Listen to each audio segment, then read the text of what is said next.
Hey, what's going on, everybody? I hope you guys are doing well. I'm Dr. Boyce Watkins from Your Black World, the Black Business School. And I wanted to join you guys tonight and have a little conversation for intelligent Black people only. You are only allowed to be here if you're Black and intelligent. So all the intelligent Black people in the room, please throw your hands up. And I'd like for you to join me in a discussion on a topic that came to mind as I was talking to some legal friends today. It has to do with the Kobe Bryant helicopter crash and basically what that means from a legal standpoint. And so to really dig into this legal issue, I brought in my good friend, respected colleague, Attorney Nichole Compton. And by the way, Nichole, I do not know how to give you the permission to record, but I can send that to you because I don't even know what Okay, to well, you got to do it in chat, but I'm good. Yeah, okay, all right. But I know anyway, you're technically challenged. It's all good. I know I am technically challenged. I just hit a button, so maybe that'll work. So you can try it over there, see what happens. Okay. All right. So everybody, please welcome Attorney Nichole Compton. Nichole is a smart lawyer, and she has a lot of interesting things to say. And I guess first of all, I want to ask Nichole, how you doing today, sister? I'm doing as good as can be.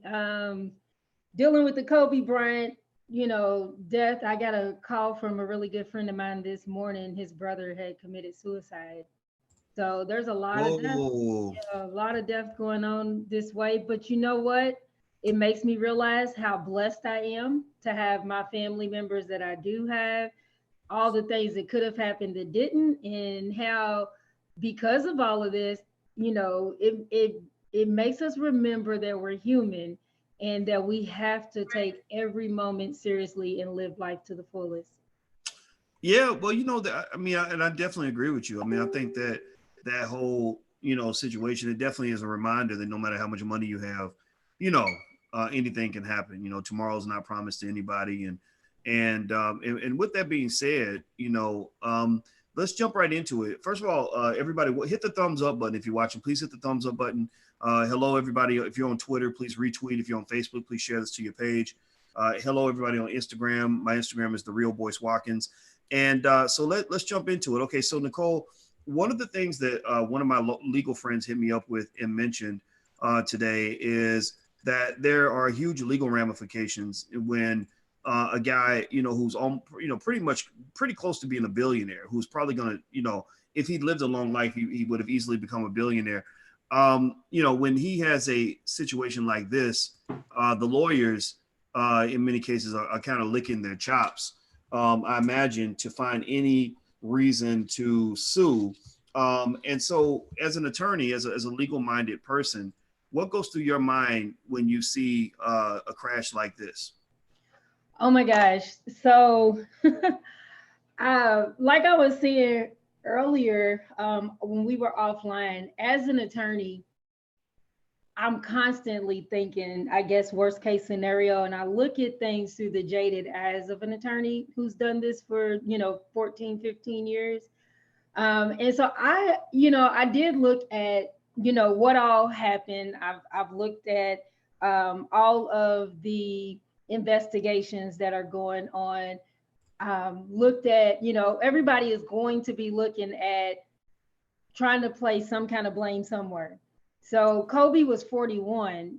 I'm 40, so that makes it even more surreal for me. And so when I look at it, I know that they're going to be investigating things like, the history of the crew, the pilot, what his experience was, what the maintenance on the helicopter was, what the record of the operator or the owner of the company that it was chartered from, or who actually owned it.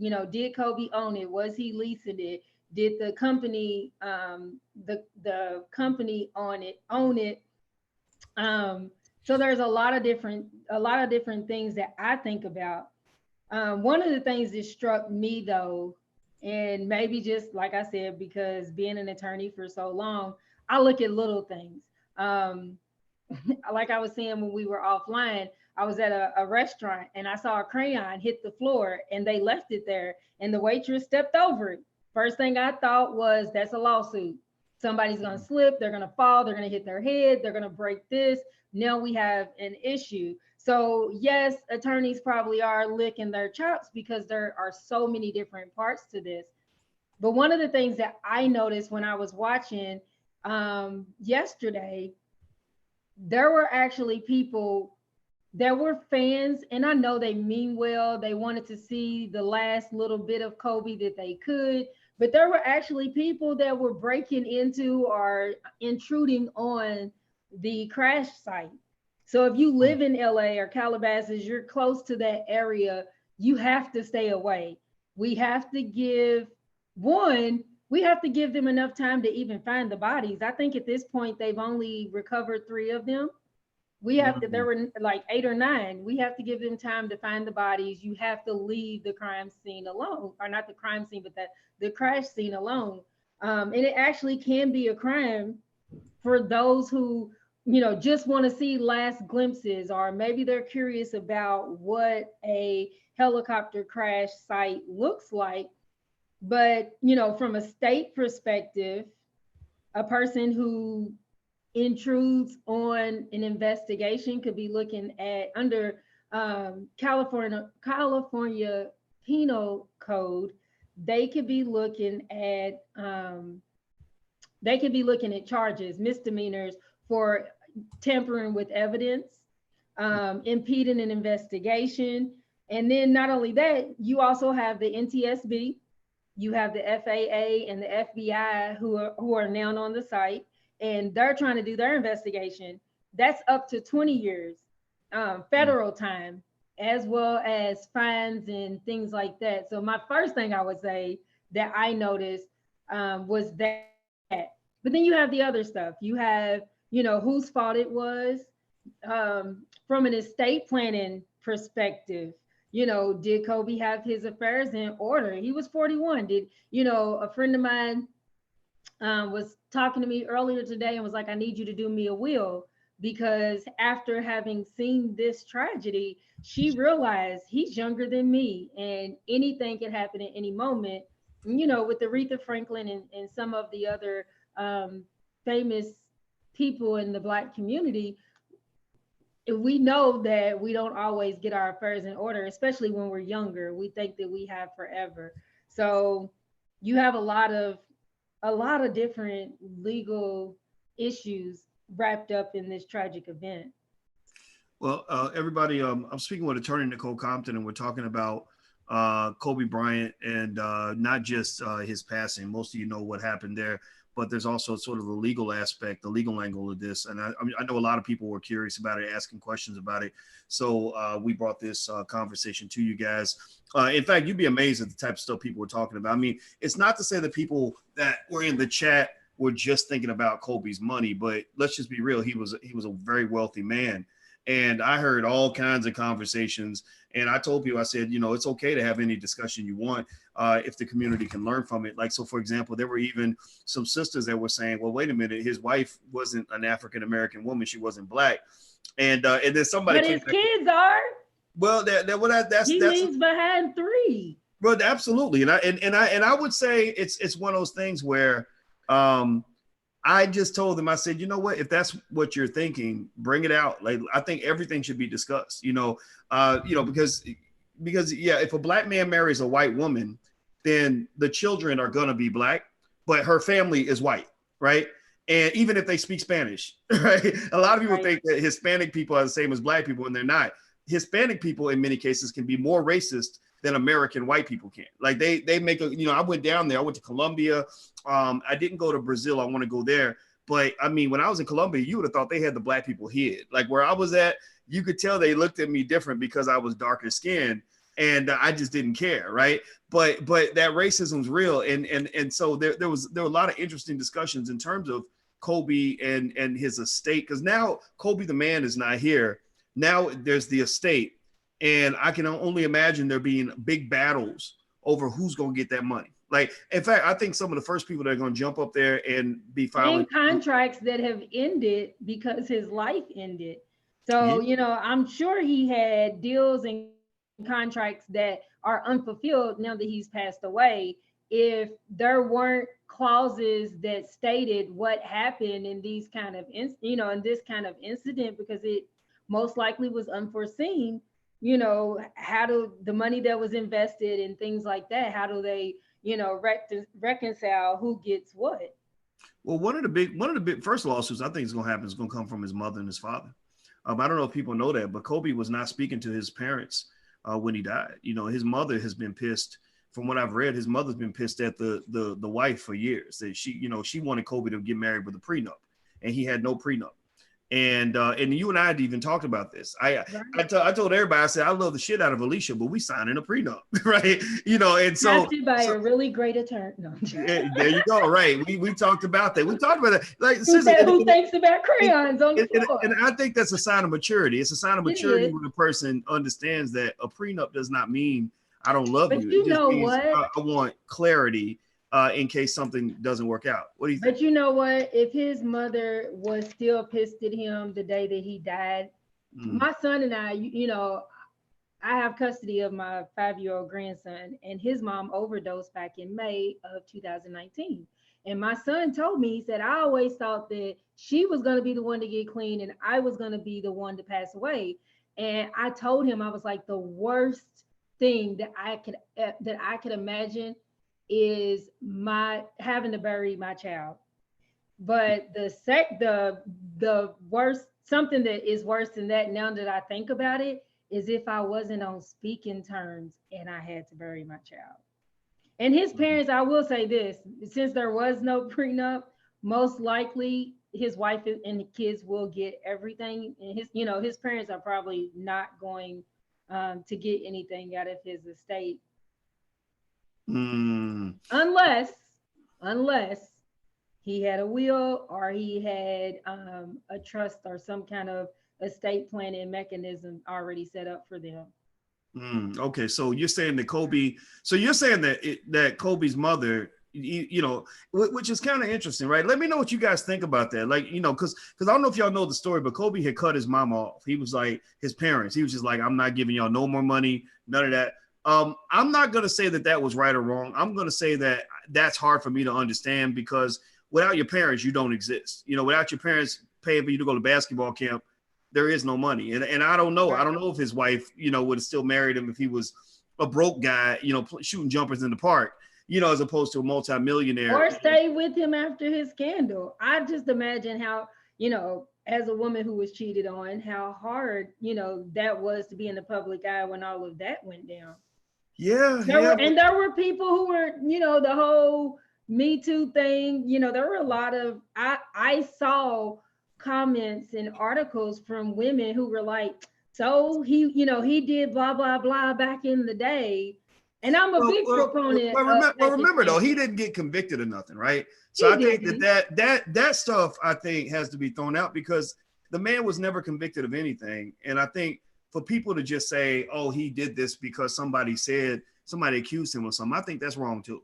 I think it's like, you're right. A lot of it's speculation. A lot of people say, well, why would you talk about this man's personal life? That's his business. No, it ain't. No, it ain't just their fucking business, because that's why the whole world's celebrating his legacy. That's why the whole world's talking about it. When you choose to become famous, you're making your business everybody's business. When you benefit from fame, right? Fame is what allows you to have the millions in the bank. It's what allows you to have the private jets. It's what allows you to get in a helicopter to pick your kids up from school.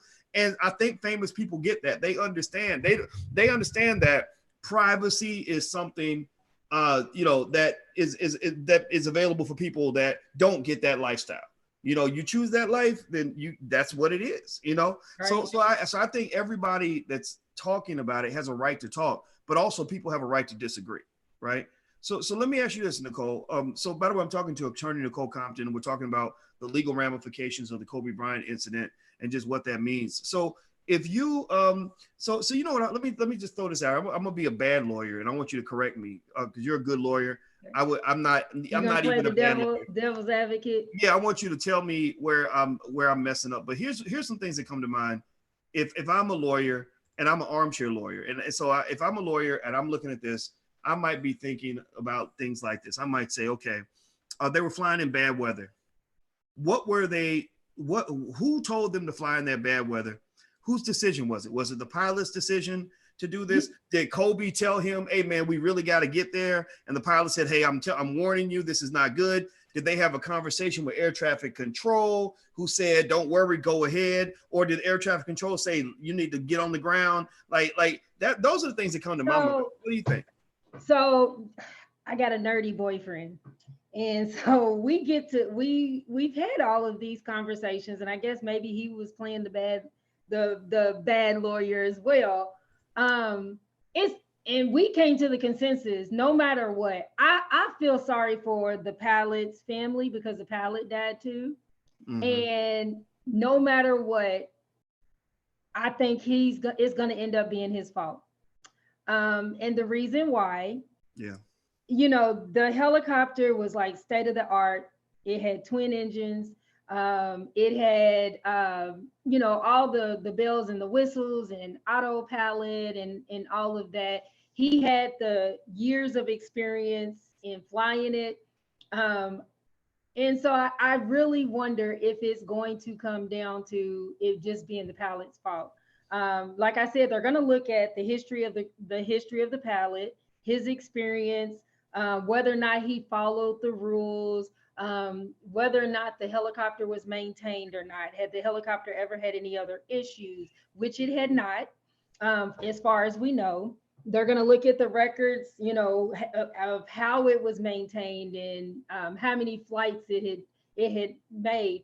And so when I looked at it, I actually listened to what the controller was saying, and you can tell that things went bad, and it went bad quickly. But I think that he probably didn't think it was going to go down like it did.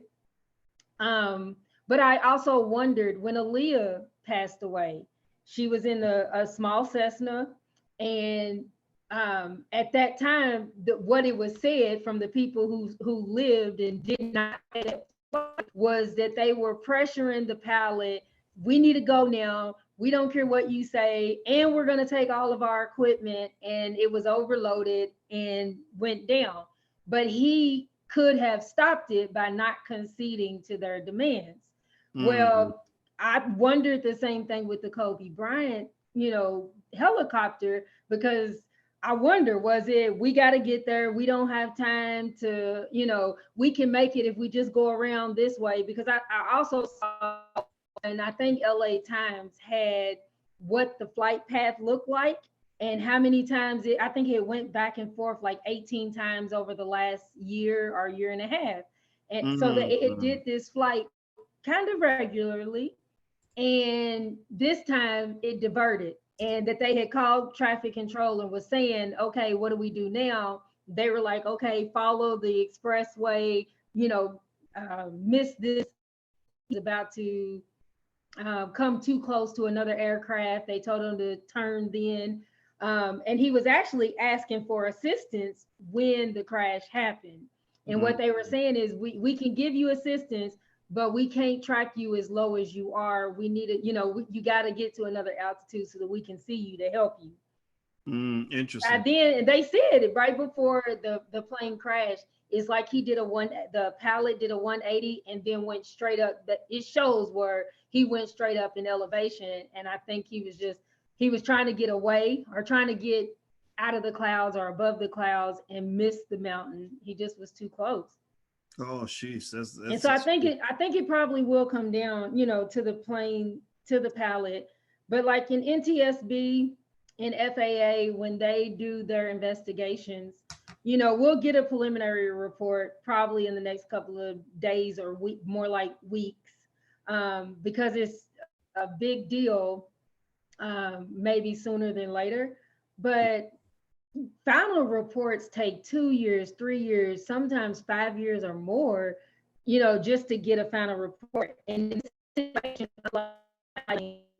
there is not a black box. The black box was not required for the helicopter. So they were in compliance and not having a black box, but it doesn't help because the only thing we do have is the conversation that's happening with control. And we don't have anything to say, what was other than that, what was the exact path, what was being said, what the moves were and all of that. So there's a lot to be pieced together in this, a lot. Okay. Well, everybody who's listening, I'm speaking with Attorney Nichole Compton. We're talking about the legal ramifications of the Kobe Bryant crash. And it's so funny. You got some people that are so emotional that they're like, "Don't talk about this, man. You can't talk about this." I'm like, well, people Too like that. soon. Right. That's People how I like feel. that. It's too soon. Yeah. I just that's why I tell this platform's for intelligent Black people who are open minded. So if you get offended by conversation, you certainly can leave. And so, but one of the things I can say is they spoke with the former U.S. Department of Transportation Inspector General Mary Shavo, who basically they asked her straight up. They said, "Do you see any scenario where a lawsuit will not be filed?" And she said, "No." She said there will definitely be lawsuits. We are very litigious. We are very litigious in the United States. And there are so many, and what I will say will most likely happen, everybody gets sued. So when you initially file a lawsuit, you don't want to leave anybody out. So, even technically they could sue the pilot post-mortem. You can have, they're gonna sue the maker of, they're gonna sue the maker of the aircraft. They're gonna sue the owner of the company that the pilot worked for. They're gonna sue the owner of the airplane if it's different from who the operator was. They're gonna sue potentially, depending on potentially on who was on the ground directing. I mean, there's a lot of, a lot of people that could become defendants in this. Now, will all of them end up paying out, or have to litigate this? Maybe not. Sometimes you can get rid of unnecessary defendants pretty early on, but they're going to sue first and ask questions later and let it, figure out. And you also come up with um, scenarios where there's partial fault. So it's partially the manufacturer of the engine, and partially the manufacturer of the propellers, and partially the pilot's fault, and his employer, would have to pay. So there's a lot. There are a lot of people that will probably find the end of the defendant's end of this Well, situation in lawsuits. well, let me ask you this, Nichole. You know, so if I'm Kobe Bryant, right, I'm sitting on a fortune of $500 million, and I'm thinking about putting my 8 closest friends on a helicopter with me. Um, why not have them all sign disclaimers before they get on the chopper? Do you think that that's a possibility, or you They think? may have. They Hmm, may have. Just be. I mean, a helicopter accident in what I'm about to say is no different than a car accident. So if we were going somewhere, let's say you and I were going to dinner, you had Alicia, I had Norris, and we're going out to eat, and I get into a car accident, hmm, everybody that's in that car not only can sue whoever hit me, but they can also sue me because they were my passenger. So anytime you let somebody else in your vehicle, you're opening yourself up to liability. If Kobe arranged this trip and he's like, come on, I'm going to take you all, we're going to go up here, we're going to go to this tournament, then potentially the families of the people who passed away will and can sue Kobe, because he's the hmm. one that arranged. And even if he didn't arrange it, honestly, because he's the one with deep pockets, you always include who's got the deep pockets. And so they're going to be looking, I mean, because they're going to have to pay for funerals and things like that as well. Um, but death and money do things to sane people. Hmm. And so Well, the prospect of being able to sue and get paid, and a lot of times, like I said, it may not end up that every defendant will litigate. A lot of times it's cheaper to settle. So you'll see where, they may sue him or sue the insurance company or sue whoever, and then there are settlements made between the different parties and the different plaintiffs. interesting. It Uh, won't be a short lawsuit. Any of the lawsuits that filed most likely will not be short. They're hmm. going to probably last as long, if not longer, than the NTSB and the FAA making their final reports. Well, I want to ask everybody a question. First of all, I'm speaking with Attorney Nichole Compton, and we're talking about the legal ramifications of the Kobe Bryant situation and what this can mean in terms of the court of law, in terms of the impact on his wealth. Because we talk about wealth and things like that, and I think it's important to talk about it in life and in death because everybody in here is going to die, and when you die, that can impact what happens to your wealth, and so.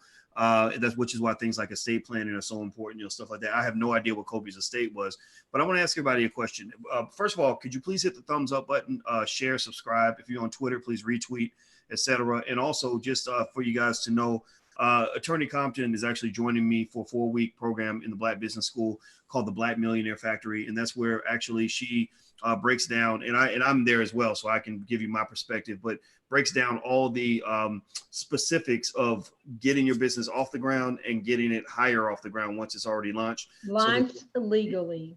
There you go. Launched legally. There you go. And she's actually including as a free gift for everybody that joins what she calls the launch box, which has a lot of documents and information that you can use to get your business going. So feel free to go take a look. It's theblackmillionairefactory.com, THE, that's theblackmillionairefactory.com. It's really great. There's a 30-day, 100% money back guarantee. You can feel free to go check it out. Also, if you're watching here, you can use the code word podcast and actually get 30% off. So that's theblackmillionairefactory.com. So feel free to check that out. So I want to ask everybody a question, and that's going to lead to another question that I'm going to lead to Nichole. How many of you in here consider yourselves wealth builders? How many of you in here consider yourselves people that plan to die with more than what you had when you were born? How many of you in here are on that paper chase where you are building some sort of wealth, plan to leave a legacy for your family? How many of you, raise your hand, say I, say me, say I am, whatever it is you want to say, right? How many of you in here are Black wealth builders?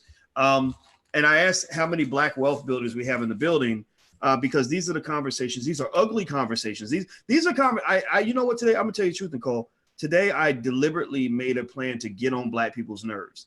I wanted to get on Black people's nerves, and let me tell you why. No, hold on. What makes that different than any other day, boys? No. I don't do it every day. I'm usually about a level 3 asshole. Oh, today okay. I'm about to be a level 9, and the reason I'm a level 8, not level 9, maybe level 7.5. The reason I'm gonna be a level 7.5 asshole is because Black people don't want to talk about death. Seriously, Black people, we get so damn emotional. And y'all know what I'm talking about. How many of y'all got relatives that will not talk about estate planning, will not talk about the will, don't want to talk about life insurance, don't want to talk about the what ifs, don't want to talk about none of that, and then got the family looking crazy when the funeral pops off? With something happens. Fighting over nothing while everything is going to the state or the court is saying what happens. At Christmas time, I was getting on everybody. Because at Christmas time, I'm like, why y'all eating chitlins and ham hocks and, and all of this for Christmas, and it's supposed to be a family time? Why don't you give the gift of sanity or give the gift of family and a legacy of wealth when you leave, instead of letting grandma's house go into foreclosure or, we didn't plan right, so now people are fighting over the dishes and things like that. Sit down and say, this is what I have, this is where it is, and this is what I want to happen when I pass away. Yeah. I mean, we get caught up in we're always into the emotional stuff. Well, not only that, I don't want you to know my business.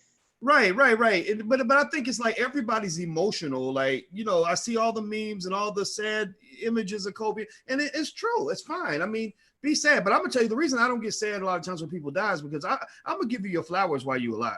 I don't wait for somebody to die for me to suddenly realize, oh, I love that person. I'm gonna tell them every day while they're living, right? So when Kobe died, I was sad like everybody else, but I know death is always coming. Death can always happen, right? And here's the thing.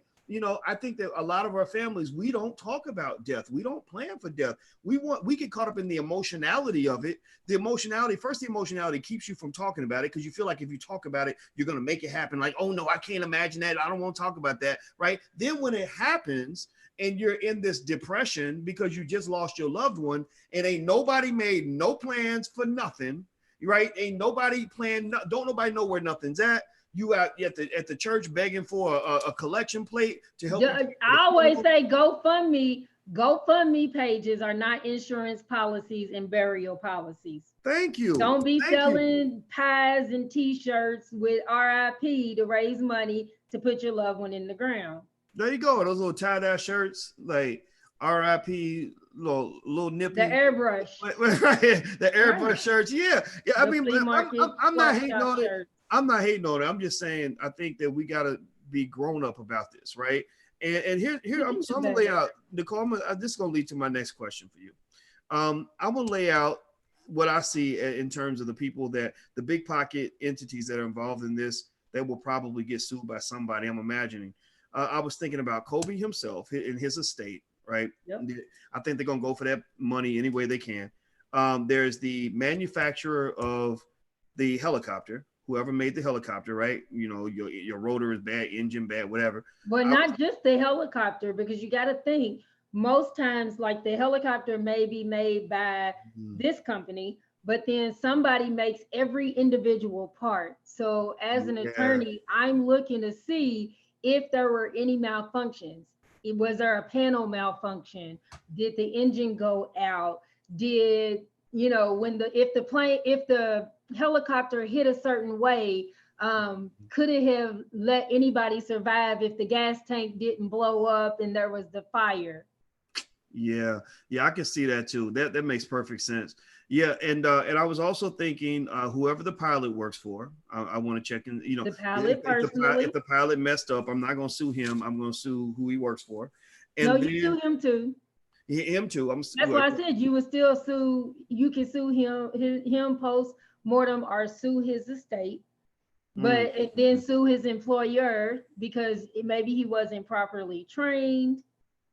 interesting. And then I was thinking about just the federal government themselves, right? Because when they're talking to air traffic control, aren't they? Don't they work for the government? So they get bad Sometimes instructions it to sue the government. depends. It could have been. It could have. They switch from tower to tower to tower, but federal government, state government, you have sovereign immunity usually, and it is hard to break immunity. Mm, So it's very unlikely that they're going to sue the FAA per se. interesting. So I doubt that. Interesting. Well, I think also just for the wealth builders that are in the room, I think what it also speaks to is, it explains why a lot of people that have money, a lot of times they don't want to have a lot of friends. They did, because for them, just them inviting you to Liability. their house could open them up to a lawsuit if you slip on Yep. the floor and hurt yourself, or you slip on the porch. Like, and I think about little things like that. Like when I was icing the driveway, I always ice all the way, or put the salt all the way up to the front door, because I'm like, if some stranger walks up to my front door and slips, No, you just know what? Actually, legally, I know it's off the subject. uh Legally, if you leave it and you don't change what human nature does, then you're less likely to be liable than if you change the conditions. Because if you melt the ice and then they slip, you cause that condition. If God made it snow and you left it, you're less likely to be liable. oh Lord. See, but then that's why you gotta have lawyers around that can explain this shit to you, because that don't make no damn. So now you And make then you're tasked with having to have some kind of warning. no So now that's why they have the wet floor signs and all of that. So if you really. created the condition, you also have to warn.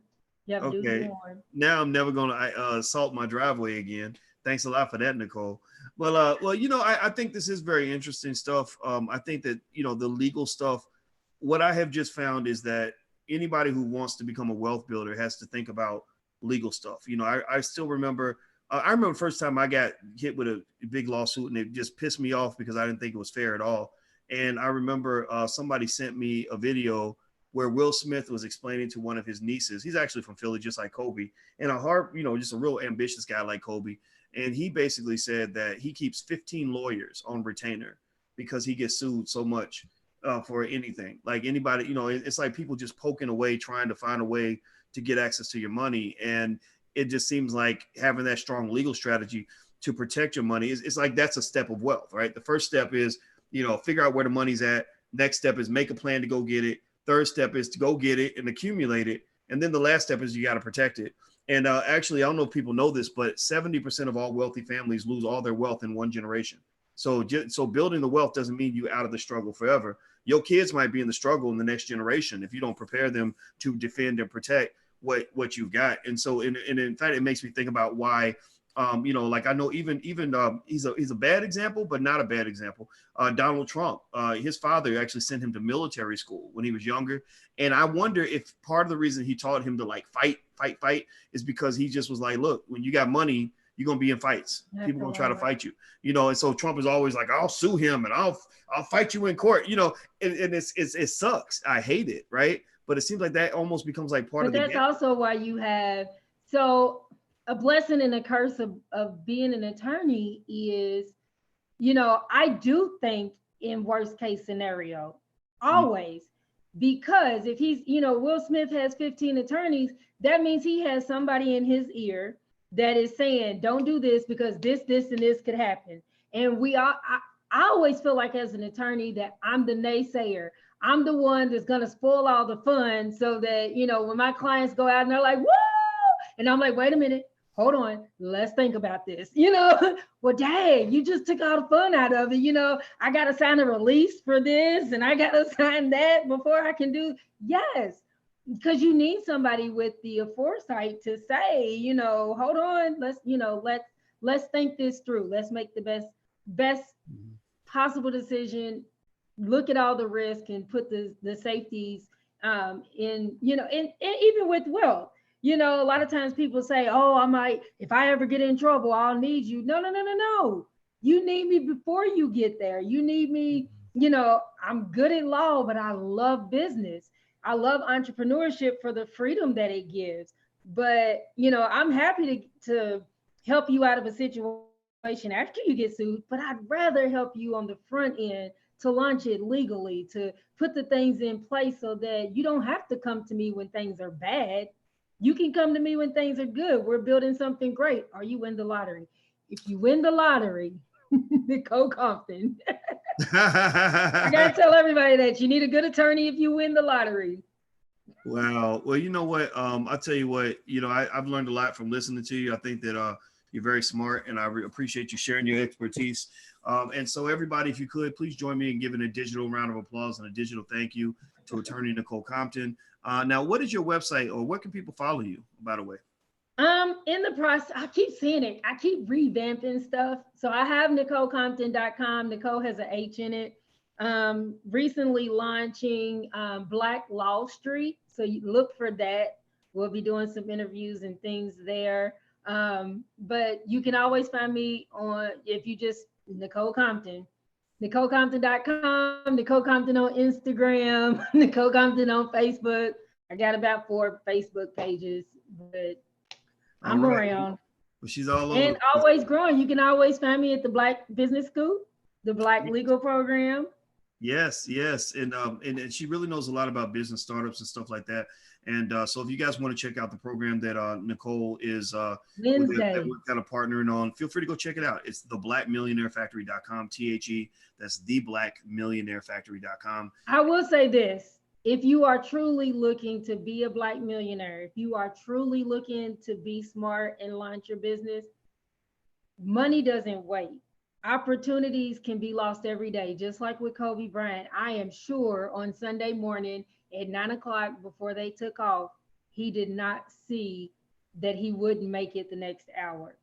And so you have to be ready, and you have to be willing to make some moves if you want to fulfill your dreams. So if your dream is to start a business or to grow your business this year, you need to be in the Black Millionaires Factory. And, we start in 2 days.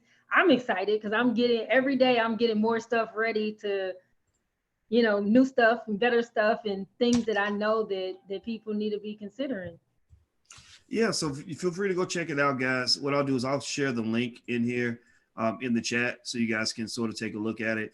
And like I said, if you don't like it, you guys can get your money back. So it's going to be really great. It's going to be 4 weeks. And basically we have a complete structured curriculum and that pretty much covers everything you want to know, not just to get your business started, but to take it to the next level. So feel free to go check it out. The URL is theblackmillionairefactory.com, THE, that's theblackmillionairefactory.com. So thank you very much, Nichole. I appreciate your time, and thank you guys for hanging out. It was a lot of fun. And RIP to Kobe, and the best wishes to his family. And there's And some, the other people on board. sorry. And the other people on board. Yeah. Yeah, there were a lot of That families is. that were affected. I'm following online, and people are suggesting things they want me to talk about. And some of the stuff I'm like, ooh, I don't know if I really want to go too deep into some of this stuff. But believe me, there's some real interesting I stories. hope you share. I will share it in private for now, and then I'll decide what we want to talk about in public. Because you got to be careful. You got to be Yeah. respectful of everything. But I had a lot of black women that really had some things to say about generational wealth. I'll just say that y'all can guess what that conversation would be. I'm not even going to dig into it because I ain't trying to have people get mad at me because I'm bringing it to you. But I'm okay with talking about it to a point because I respect the women that have that brought that issue up. I think you could bring it up and still show respect, but it's going to be interesting. So maybe we'll talk about it tomorrow. Let me sleep on it. So you guys have a good night, and thanks a lot, Nichole. It's good seeing you. All right. No All problem. right, Bye, you you guys all. soon. Bye bye.